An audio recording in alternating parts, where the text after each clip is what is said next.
survive and advance. The Bears move to 7-3 on the season. Playoffs in sight. Playoffs. But a lot of work to be done. It's the Brick by Brick Aftershow with Lance Briggs starting right now.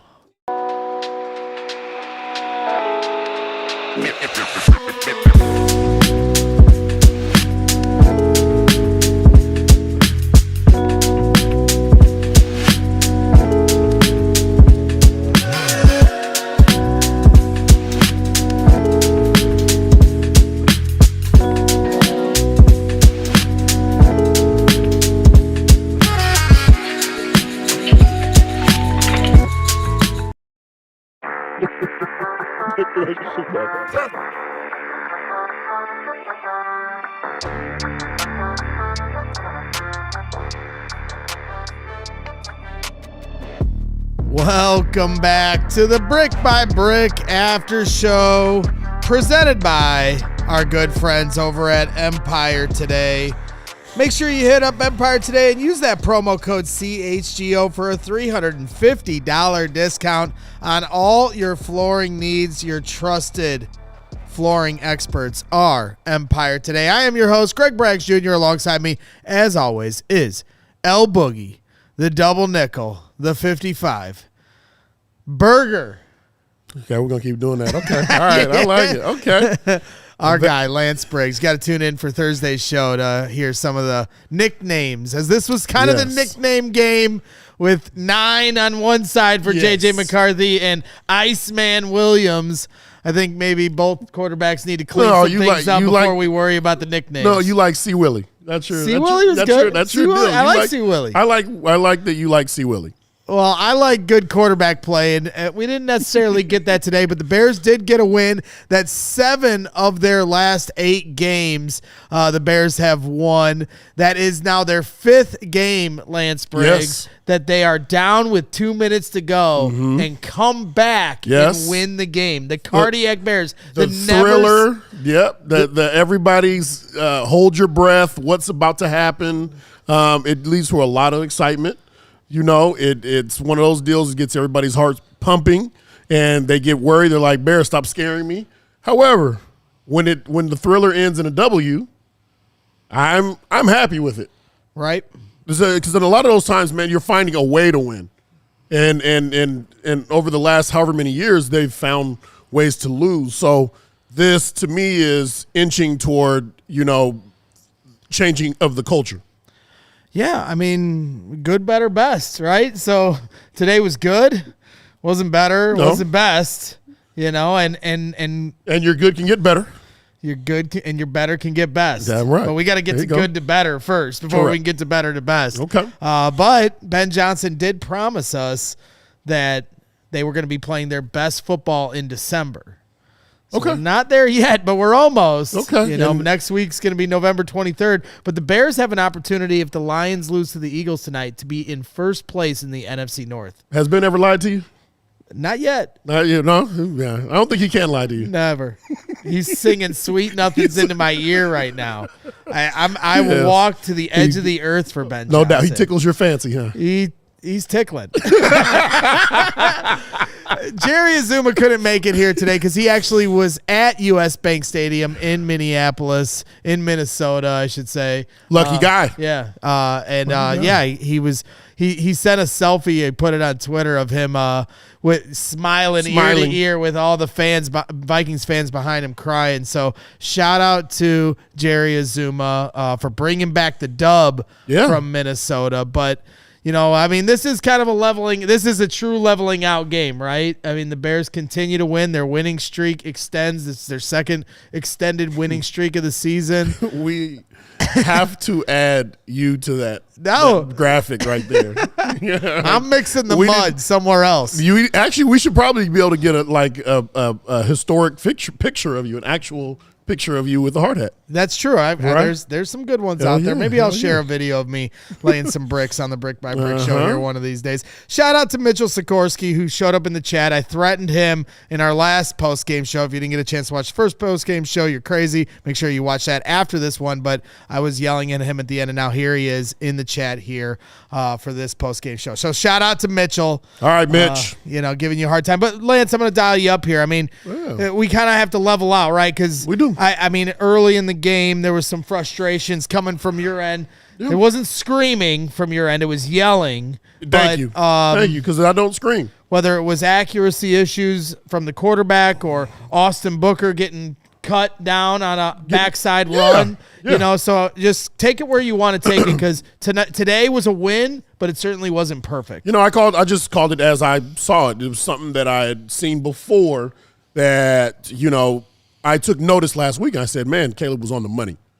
And as I walked in, I think we were right around the end of the first drive, and then the Bears get the ball, and I see an overthrow. And I'm like, he's back. Those bad habits have reared their ugly head again. And, of course, within the next 3 minutes, there's another overthrow. And then the one that actually bothered me the most is the lob. There was an easy lob, I don't know if it was to Swift, but an outlet, but it was an easy lob, and he overthrew the lob, and that really ticked me off. But the thing about it was, the game progresses, all right? The game progresses, and he had some great throws that were dropped. So you take the what I had counted, the 3 misses. One was deep overhead, probably could have been a touchdown. But you take the three misses that I thought Caleb had.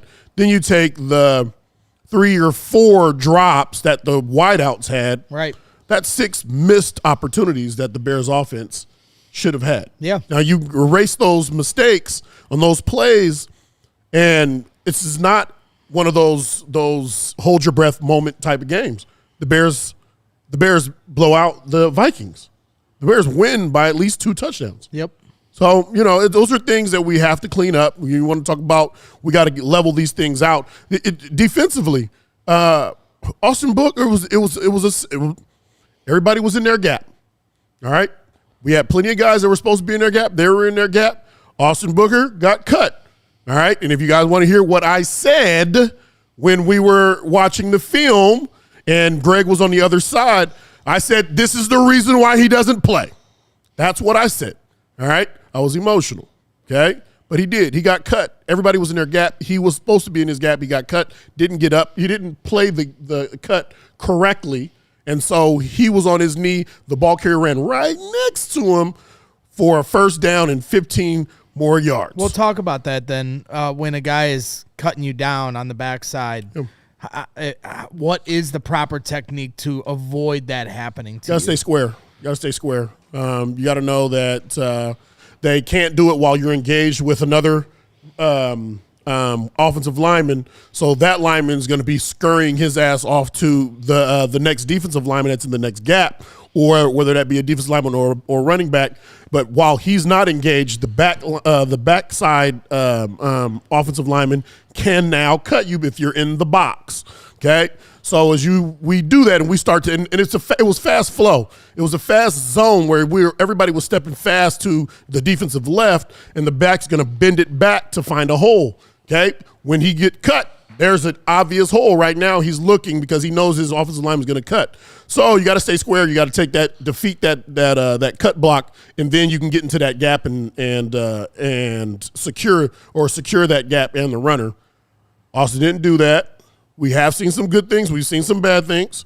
All right, this is a great opportunity for you. Bounce back, buddy, but we got to level out. Yeah, absolutely. I mean, that's the thing. You never apologize for wins. And it feels like a lot of the league, around the league, they want the Bears to apologize for this 7-3 record, calling them paper champs, whatever you want to call them. At the end of the day, they're 7-3. Damn right. Have an opportunity to be first in the NFC North at the end of the night if the Eagles do their business. And they will. We'll see. I mean, you never know. Lions are certainly a good team. But that being said, win or lose with the Lions game, They're right at the top of the They're at the NFC, top. not just the NFC North, the top of the NFC. Yeah. And so if you'd ask, it's a fun place to be. And if you ask any Bears fan before the season, if you could be in this spot without context, you'd say, sign me up. Of course you want to win games convincingly. But, I mean, Briggs, you were a part of many teams that just found a way to win at the end of games. Yeah. And we heard it from, some of the players in the locker room on the first post-game show, Kevin Byard, Caleb Williams, some different guys saying the belief these guys have in each other that they're going to find a way at the end of the day to get it done. Like, for you being a part of teams that had that identity, what goes into that? I mean, I don't know. It's a mentality thing, but I'm just kind of curious to try to figure that part of it out. Well, are you buying or selling? It's whether you buy or you sell it. Because I've heard Pernell McPhee go on there and say the same things that you're saying right now, and nobody was buying it. So it's every set of teams that these Bears put out there.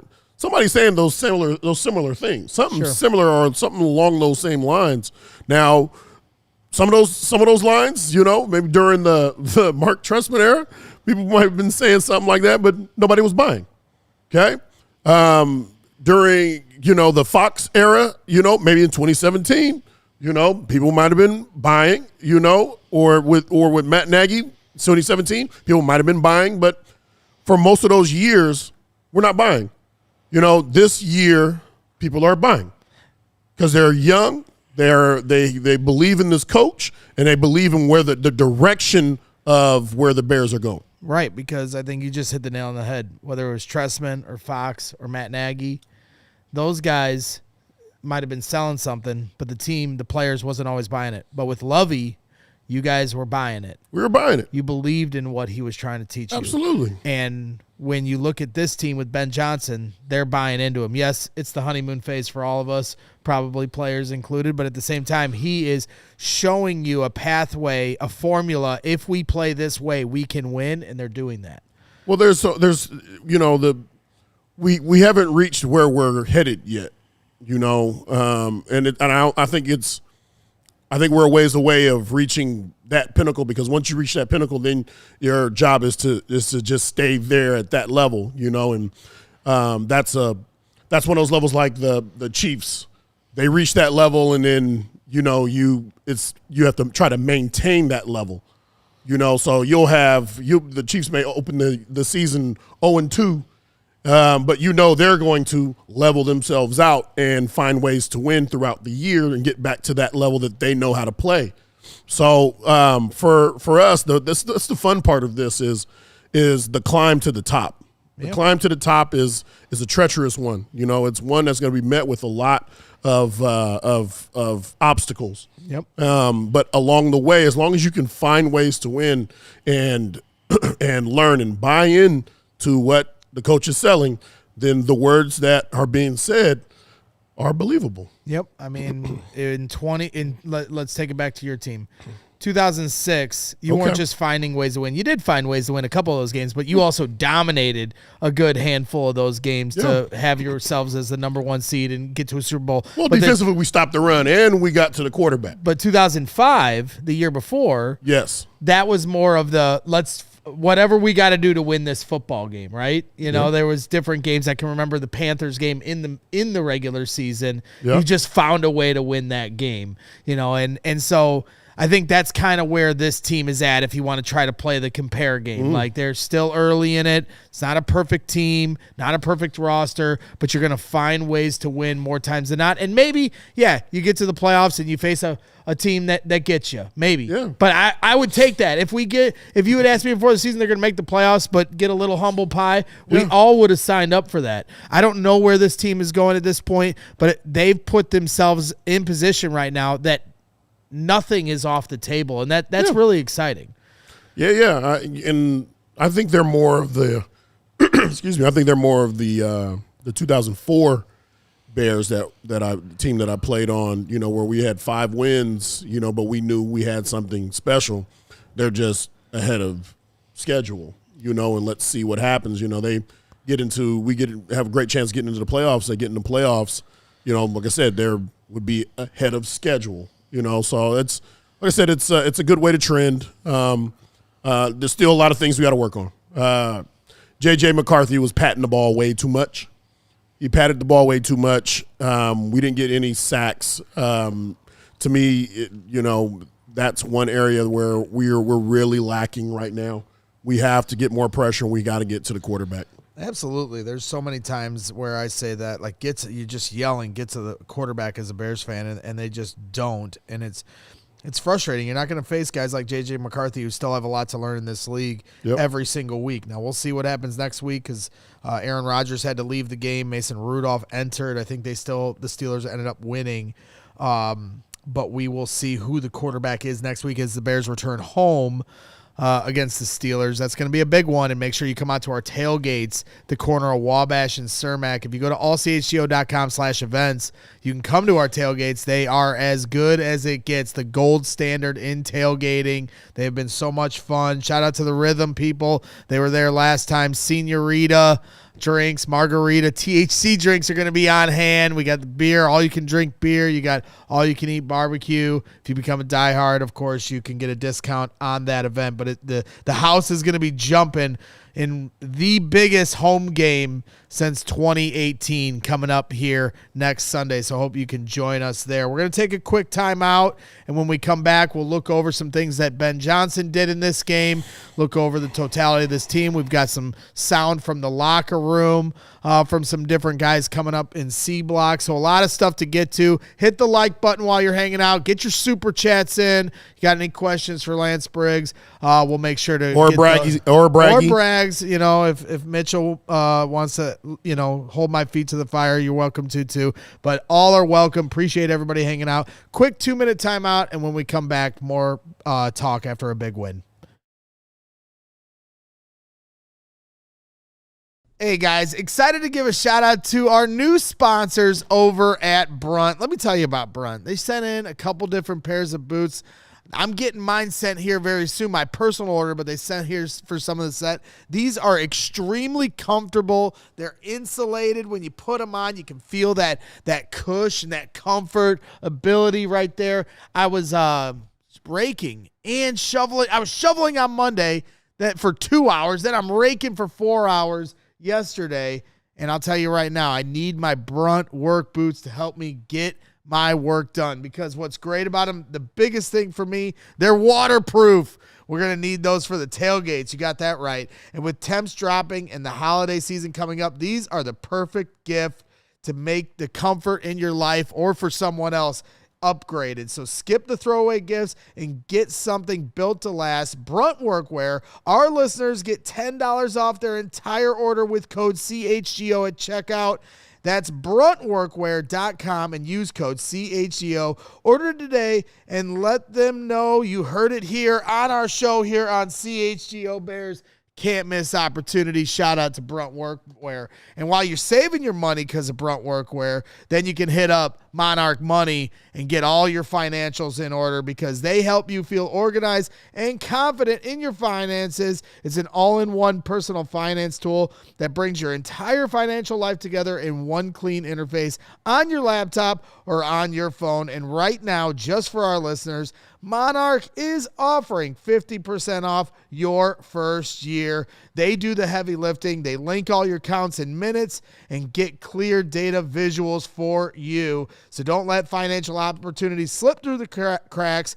Use code CHGO at monarch.com in your browser for half off your first year. That's 50% off your first year at monarch.com with code CHGO.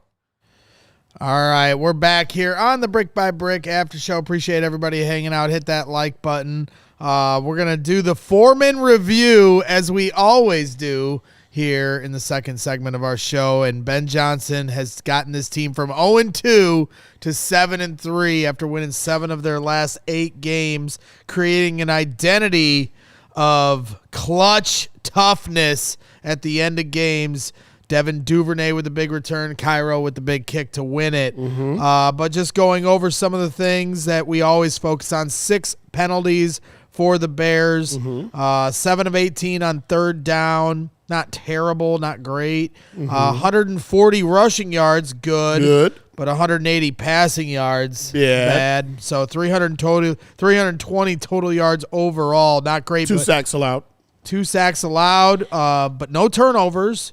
Time of possession, 37 minutes for the Bears. So you feel like the Bears should have won this game more handily. They also had a couple decisions, where they were in the red zone, where it was 4th and 3, where I wasn't sure if Ben was going to go for it or not. It's one of those spots where you just never know with Ben. But today he decided to take the points. And I know you're big about that. So just overall performance from Ben Johnson today.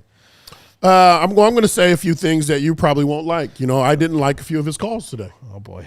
And I didn't agree with, in the toward the end of the game. On third down. On him throwing the ball 3 times with the Vikings having 3 timeouts left.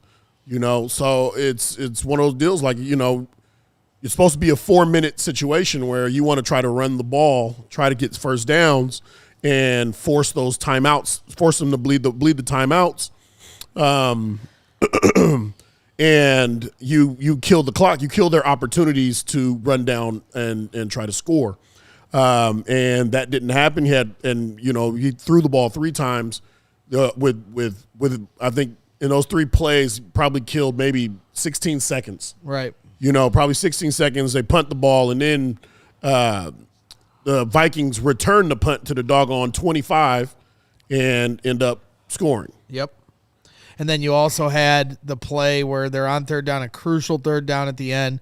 You had already gone to the well where you have Tyson Bagent out there as the decoy. Correct. He runs that formation again, and it gets stuffed.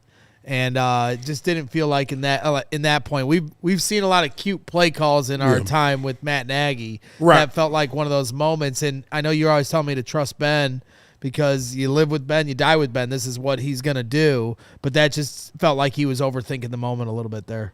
Yeah, I agree with you. No one was falling for that one. No one was falling for that play. I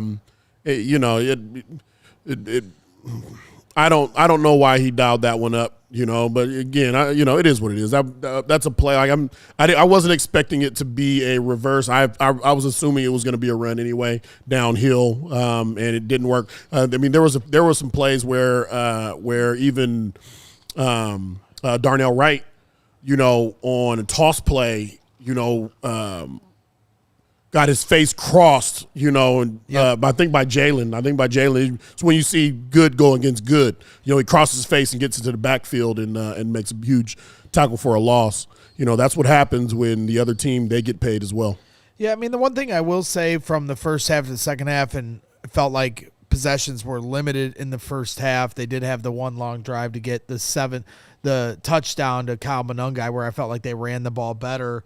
But I did feel like from a passing standpoint, they did try to get Caleb on track in the second half with some quicker throws. You saw a couple to Cole Kmet come out of his hands pretty quickly. He had that one where he had the play action where the defensive end comes free in his lap and he gets it out. And but then there was just a couple just immediately coming out of his hands. And I felt like even on the drop by Durham Smythe, the tight end over the middle, like that was a good get the ball out of your hands. The one to Colston Loveland where it was 3rd and long and he checks it down, but Colston makes the big yards after catch.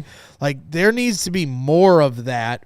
And it's on Caleb Williams to identify those reads, but it's also on Ben Johnson to call plays that force Caleb's hand that says, this is your first read, this is where you're going with the football. Yeah, there were definitely some times where, especially where we're winning, manage the game. There were opportunities with shallow receivers running across as we would say a check down. Right now, with the pressure coming in, just dump the ball off. We don't need Magic Man. Just dump the ball off right now. Get it to your playmakers, and we have a ton of playmakers. Let them make the plays for you. Just give them a ball that they can catch. In another sense, you didn't mention the tight ends, and outside of that drop by Smythe, tight ends were consistent. Yep. And they were productive. Yep. All right. We got to see the top 10 pick coasting. Everybody loves land. Get the ball and do what he does. You know what I mean? Turn something little into something really big. So it was fun. I saw blocks. By Cole Kmet. Saw Cole Kmet drop a guy and kind of stand over him. I don't know if he said anything, but his posture said, "I just whooped your ass." Yeah. That's what the posture says. I know that posture. Well, and then you saw Isaiah Rodgers try to lay him out, and it took himself out of the game. Yeah, yes, yeah. He tried to put that helmet down on Cole, and Cole said, all right, let's see what's up. Listen, football is full of crazy individuals. You have to be a crazy individual to play this game, and it's just the fact. You turn it on, you turn it off, but you're running as fast as you can at somebody with – knowing that if I hit this guy who's probably, 50 pounds heavier than me at full speed, there's a good chance I may hurt myself, but he does it anyway. Right. And exactly what happened, So it's, it's why people love the game. It's why we loved the game in the beginning, but comes with the territory. Yep. Cole Kmet had 5 catches for 45 yards. Yep. Colson Lovin 3 for 40. Durham Smythe 1 for 8. Should have had one more if he didn't drop that one. But, overall 9 catches for around 100 yards for the tight ends on the day. Mm-hmm. Obviously did a lot in the blocking as they do every week as well. But the run game, we always hyper-focus so hard on the passing game and how Caleb Williams needs to improve and all that stuff, and the development there. But the run game since the bye week has been their identity, their bread and butter. And today, DeAndre Swift, I'm a Monangai. You love the Monangai. I love the Monangai who got in the end zone, but as you said, he kind of he twisted the Swift had twisted the jar open a little bit. Right. We loosened the jar. Swifties loosened the jar for the Monangais to get in there. And then Monangai got the pay. But listen, you know what? It's 2 good backs that are working right now. And I know we joke around about it a little bit, where you talk about Monangai and I talk about Swift.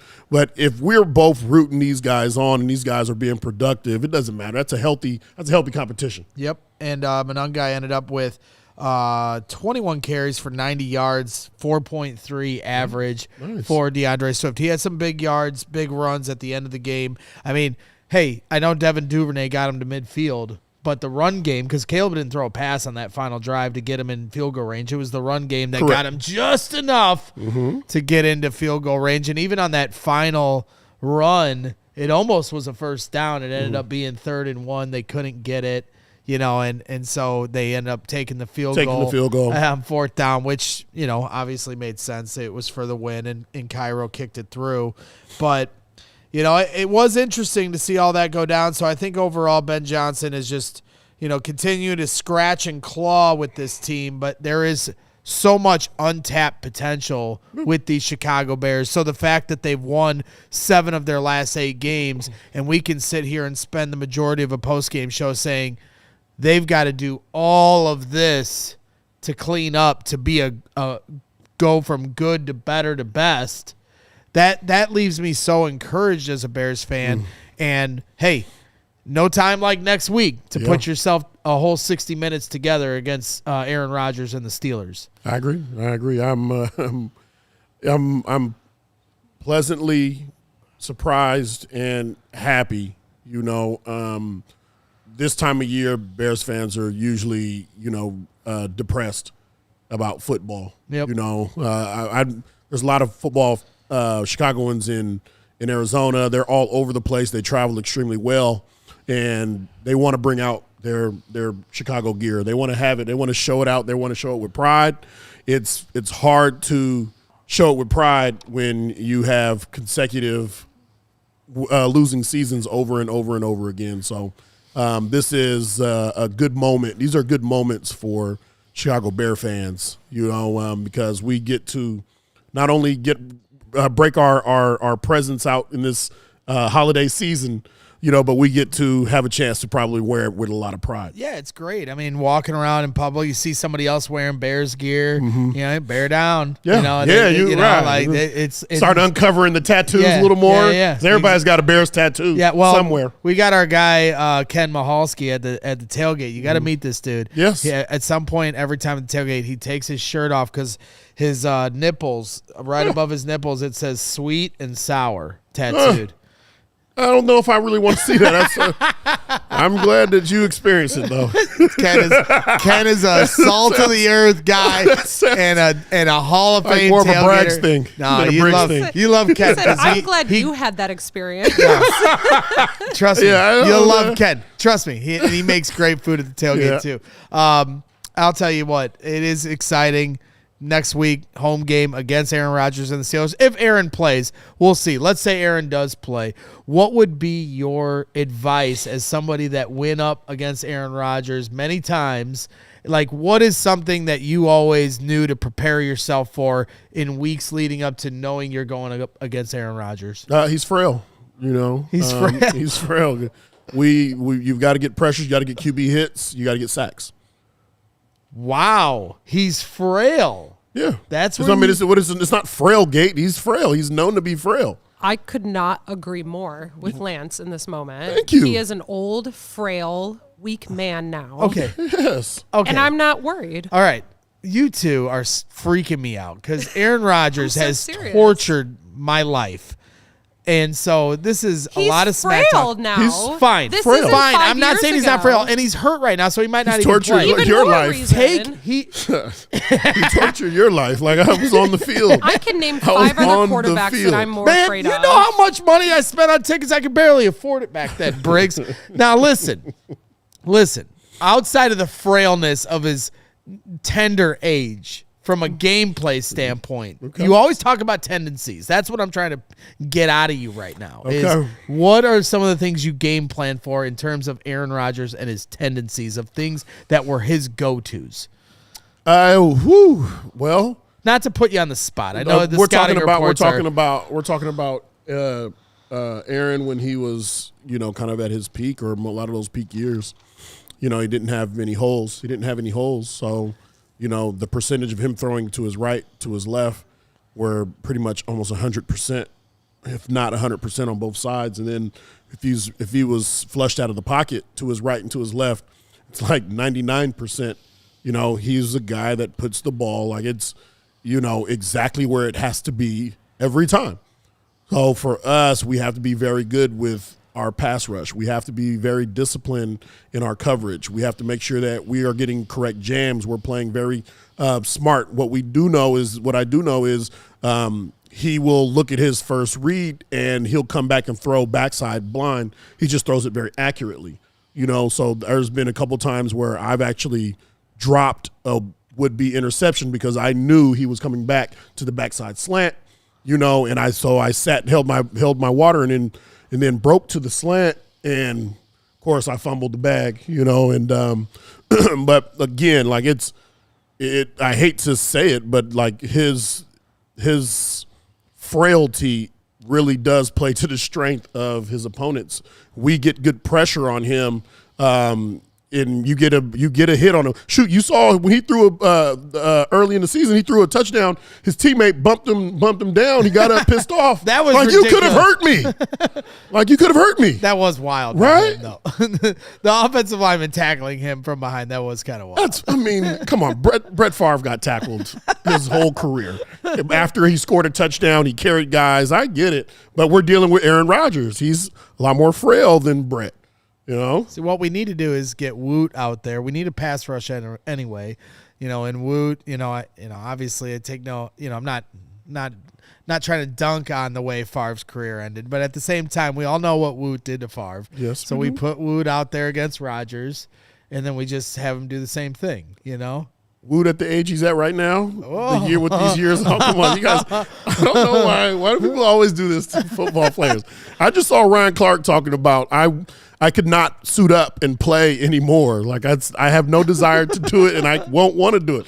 And the way that these young guys are moving, their size and all that stuff, I want I want no part of it, man. I want no part of it. I love being, from the coaching standpoint, impacting lives in that manner. And, you know, my boys that are playing, I love watching them passionately play, but no. Somebody else needs to go out there and do it, not Corey. Corey don't want to do that. Yeah, we'll see what happens here with Rodgers next week. He is going to have his left wrist evaluated. He wasn't able to finish the game. Mason Rudolph played the majority of the second half for the Steelers. I believe the Steelers went on to win that game. But, you know, it's going to be another one of those weeks like we've had already with whether it was Flacco or Lamar Jackson, where the quarterback status, I think, is going to be up in the air throughout the week. So we'll just have to continue to monitor that. Left wrist is what Ian Rappaport is reporting. You don't throw with your left wrist. Right, you don't throw with your left wrist, so it's going to be interesting to see if he's able to come out there. You know how much he loves, sticking it to the Bears, so I'm sure he's going to give it his best shot. Discount double check guy. Discount double check. Hopefully the Bears can do their discount double check like they did in 2018 when they won the division over the Packers in what was the last big home game for the Bears at Soldier Field, was in 2018. And now here coming up, I am dubbing this the biggest home game since that game.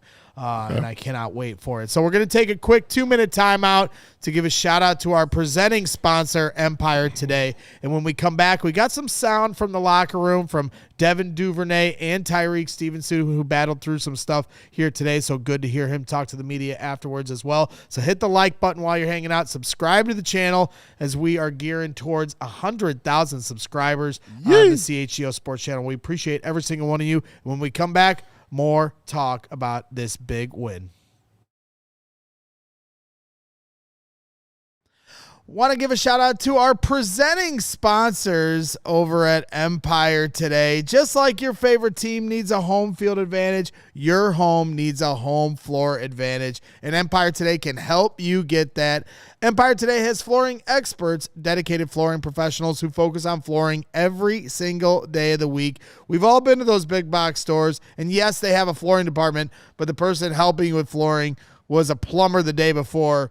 You can only trust bricklayers, and you can only trust the good people over at Empire Today because they give you clear, upfront, and all-inclusive pricing. So schedule a free in-home estimate today because some things are just better at home. CHGO listeners can receive a $350 discount when using the promo code CHGO. Yes, you heard that right. A $350 discount when using the code CHGO. Restrictions apply. Visit empiretoday.com/CHGO for full details.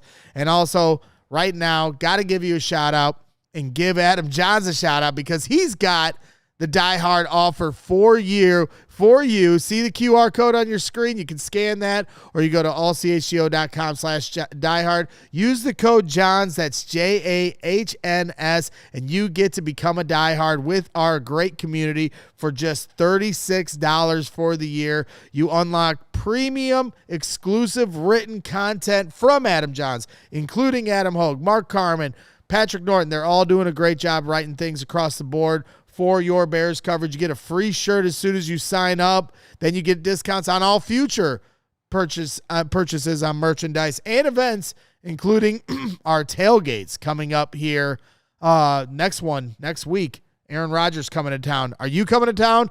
Go to head to the corner of Wabash and Cermak. Get your tickets to the tailgate. Become a diehard and whatnot. We appreciate your support. That's right. Become a diehard and whatnot.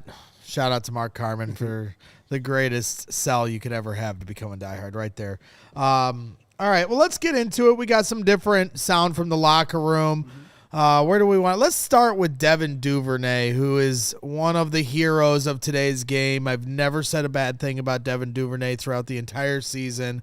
I say that tongue-in-cheek. I might have cut him at one point during the game today when I thought he was returning it, but it was Roschon Johnson. But Devin Duvernay comes through in the big-time clutch moment at the end with a return to midfield after a big-time touchdown from J.J. McCarthy that helped lead the Bears down the field for a win. So let's hear from Devin Duvernay from U.S. Bank Stadium. Dude, what'd you see on the return? Man, just a lot of green grass, and eyes lit up. It's a moment to make a play. When you're up the sideline, you see 55. Did you think you could? Did you think you could beat them? Honestly, I was just trying to get down the sideline, maximize the return, and just put ourselves in a great position to get some points to win the game. Did you guys see something on film? Like, tell us how you chose that particular lane on that big play. Oh yeah, just the design of the play, where it's supposed to hit, and we executed it almost perfectly. What is it with you guys, like this second special teams play that this season that's led to a touchdown, fifth, I believe, fourth quarter comeback? Yeah, no, just staying with it. Just knowing we impact games. We're not just there just to be there. We're there to impact games and win it. Hopefully win the game for the team. And we stay with it. It's not always pretty, but HC just preaches staying with it and that we can help this team win and just preaches impact. Devin, how do you guys survive a pendulum swing? Like the fourth quarter, it felt like week one all over again. You have the lead goes away to get it back. What was the emotional swing like on the sideline? I mean, we didn't waver. It was just staying level-headed, just playing the game. Just playing the game and finishing.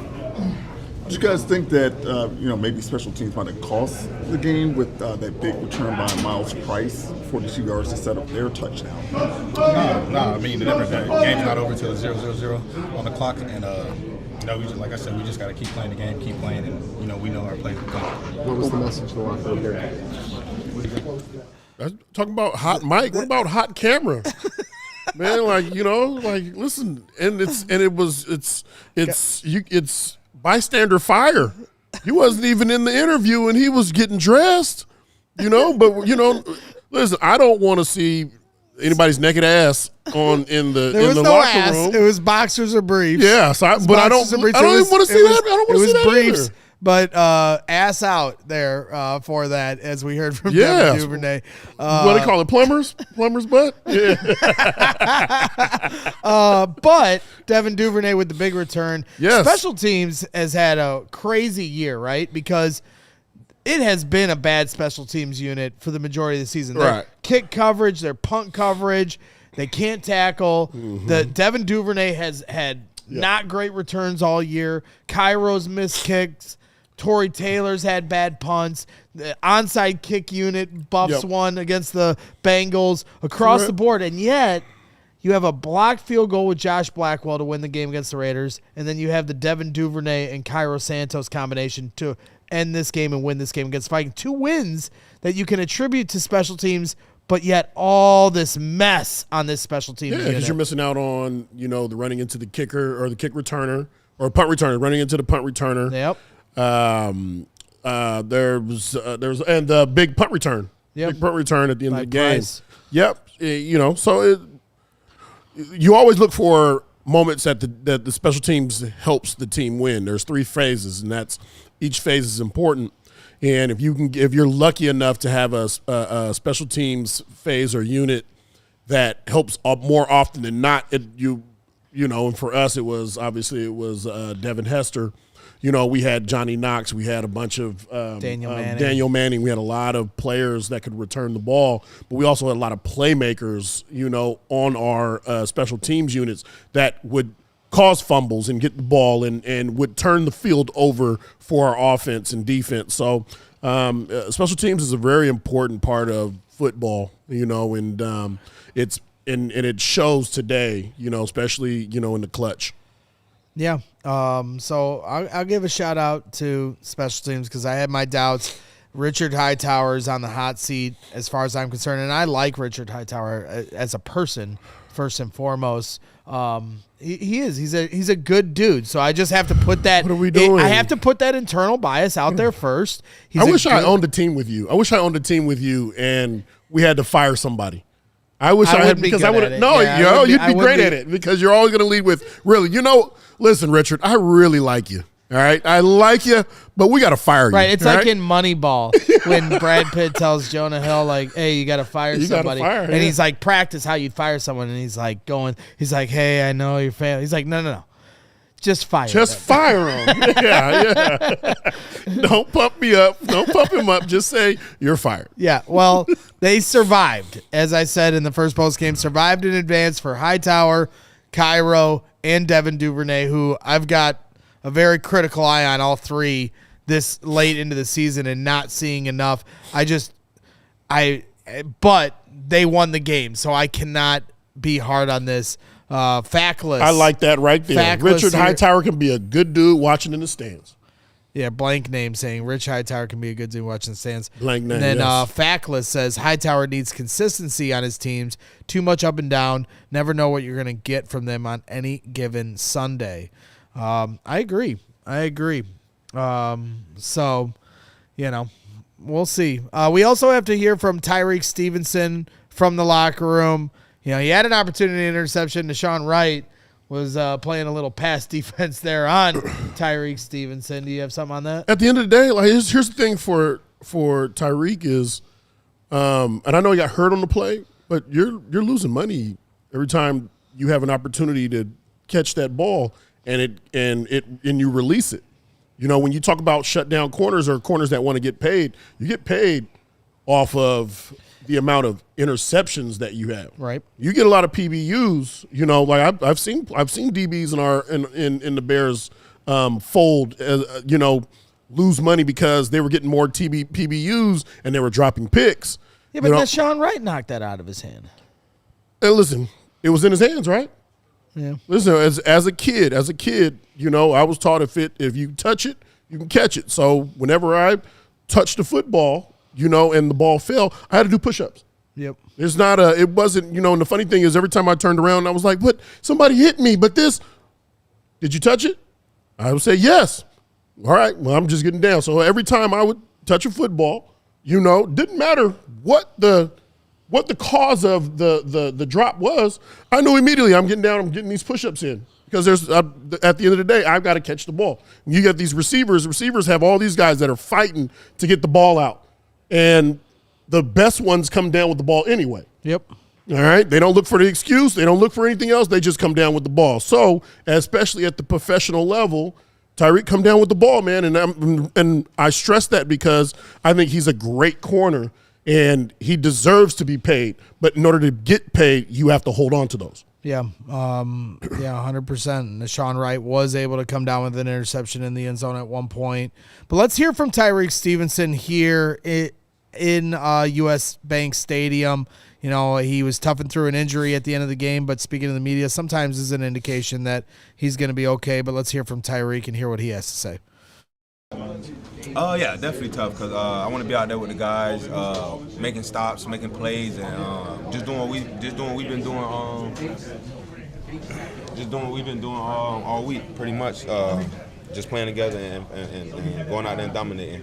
The interception that Sean had in the first half, what did you see on his pick there? Pretty nice play. Oh, I was like, go get it. Like from my side, I just seen him, and when I see him lock eyes with the ball, I just knew he was gonna come down with it.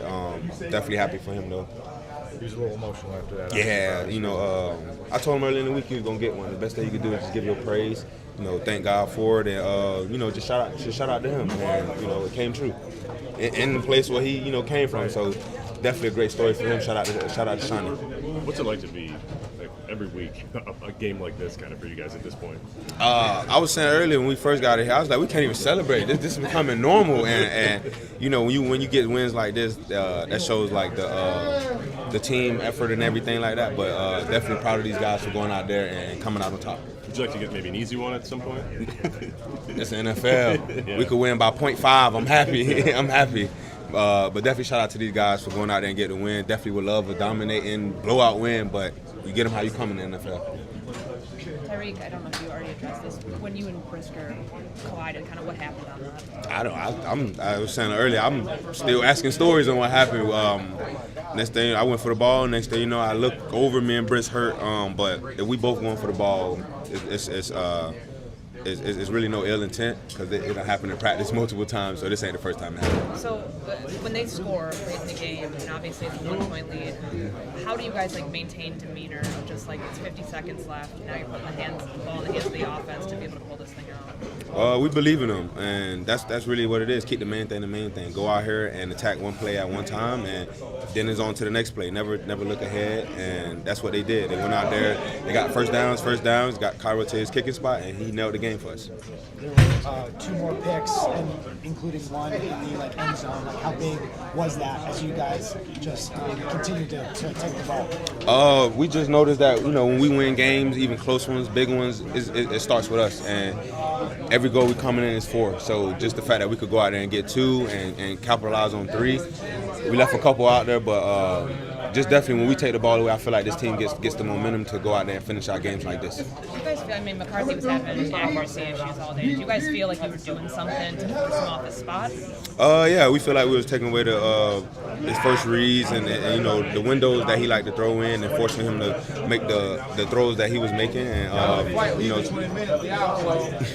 some of them came out accurate. He made some of them, but definitely happy these guys came out with some interceptions as well. Were you catching any of the frustrations of their receivers? Like Jefferson's not happy.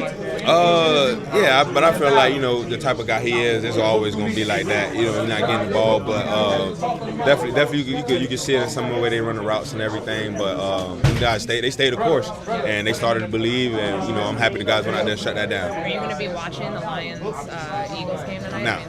No. Just going to wait till tomorrow to find out if I'm going to sleep. I'm going to sleep.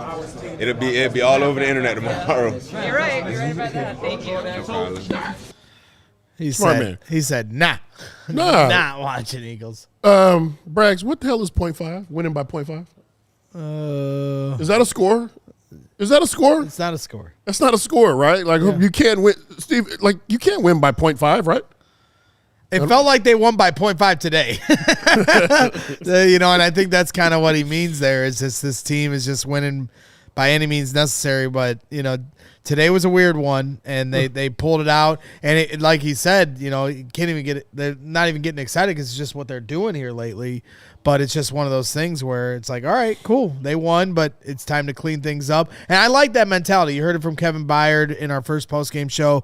These guys aren't settling for just winning by just enough. They have a higher standard that they haven't hit yet, but they're not in there just completely celebrating. And I think you're hearing that. Even before the game, they were talking about, well, we haven't won it. All right, that's great. We've won 6 of our last 7, but we haven't won a divisional game yet. So I like the mentality this team has right now. I do too. That they're not settling and just saying, hey, look at our record. Our record says what it is. No, they actually could be better than what their record says it is. Right, and they're not playing to a 7-3 standard, but they are 7-3, and now they could have an opportunity to play to a higher standard after pulling out some victory. But let's stick to the defensive side of the ball. Okay. They held J.J. McCarthy in check for the majority of the game. I mean, if you look at the stats, J.J. gets that final touchdown on that final drive, but they hold the Vikings to 265 total yards, 150 yards passing, bad, right? 115 yards rushing, not great. About 15 yards. It's about 16 yards over what? 3 of 11 on third down. That was good. They got two interceptions. Yeah. And they were 100% on fourth down. Vikings only had 2 penalties. Yeah, they cleaned it up. They had 8 false starts last week, so I think that was a point of emphasis for the Vikings. But regardless, just looking at things from the defensive perspective, what did you see from this defense? What did you like? What did you not like? Well, I'm going to start with, J.J. McCarthy shut himself down. There were opportunities. We didn't get any sacks. We didn't get to him. And he was able to pat the ball in a lot of plays. And some plays it looked like, it looked similar to Caleb. He was just overthrowing his playmakers. A little too much sauce. A little too much, a little too much here, a little too much there. And you saw a lot of conversations with him and his coaches and his team. You can see that this is a process for them to continue to try to keep him as confident and into the game as possible. So, this is more of a level of concern for the Vikings, who had a coach or a quarterback that they're really trying to develop, and he's not developing at the speed that they want him to. Outside of that, I think they were very close in stopping the run or being in a respectable area to stop the run. Did a good job stopping the pass, but again, we're talking about a J.J. McCarthy that really – he kind of damned himself, in a lot of ways. Love the picks. Great pick by Byard. Also, a wonderful pick by Nashawn in the end zone that nullifies 6 points and gives the ball back to the Bears. So, and also, in that pick, I can only assume that Nashawn was down praying, and giving some love to his old coach, the legendary John Beam, R.I.P. Yeah, for sure. That's definitely what he was doing there. So, shout out to that. I mean, one of my keys when we looked at our blueprint on Thursday, we do the blueprint every Thursday on our Brick by Brick podcast on how to beat the upcoming opponent. But one of mine was contain J.J. McCarthy. And while they weren't able to get sacks, I was certainly surprised that J.J. McCarthy never ran for any yards. I know he had the hurt hand, but he is somebody that is mobile and can run. And the fact that he never even attempted to run is pretty surprising to me. So I don't know if that's a JJ decision or if the Bears were doing a good job of staying in their gaps and creating an edge on each end. I don't know. Every week, it's a week-by-week basis, and what dictates what you're going to do, what decisions you're going to make. Maybe he's felt like in the past he's been running too much and he's not seeing somebody that's open or an opportunity or missed opportunity. I want to distribute the football to my playmakers. I'm a quarterback. Maybe that was the emphasis for him this week. Yep. Who knows? I don't know. We're not in the football offices breaking down our quarterback, and we're not in there telling him what we think he should or should not do. Well, and I think the other thing too is Justin Jefferson is one of the best players in the NFL. Yep. He's a top guy. To 5 catches for 61 yards and no touchdowns at one point. He showed visible frustration on the sidelines. You don't have Jalen Johnson. You don't have Kyler Gordon. Tyrique comes out in the fourth quarter at points, and they still aren't able to find a way to get Justin Jefferson heavily involved in this game. And so at the end of the day, whether that's a J.J. McCarthy thing, the Bears deserve some credit for holding down somebody that is one of the cornerstones of this league, right? Okay. Yeah. I mean, a little bit of credit. Yes. Right? Yes. Yeah. Yes. Yes, they do. So begrudgingly. Well, JJ was not. He was not good. Inaccurate. He was not good. You can't even. You don't give your guys a chance if you're not putting the ball in play. We see it over here. We just see it. We don't see it on the level that JJ's doing it. Yep. We would if Caleb was doing this on the level that JJ was doing it consistently every week, we'd be really freaking frustrated. Because we're not allowing our playmakers to make plays. And even in this game, I saw three missed opportunities early in the game where Caleb missed his receivers, and I saw, at least 4 opportunities where he was on the money and our receivers dropped a catchable football. Yep. So that's 7. And right. JJ was on the same side of the right. He had a bunch of inaccurate throws. Yeah. But then they also had some drops. They had some drops. Jordan Addison had two really bad ones, and that's not like Jordan. But I think that comes with sometimes inconsistency can become contagious, and when your quarterback is inconsistent, then all of a sudden reliable ball catchers can be inconsistent because they don't know where the ball, if it's going to be on target or not. And I think maybe that's part of, not to excuse make for anyone, but that is something that I think becomes a little bit contagious there.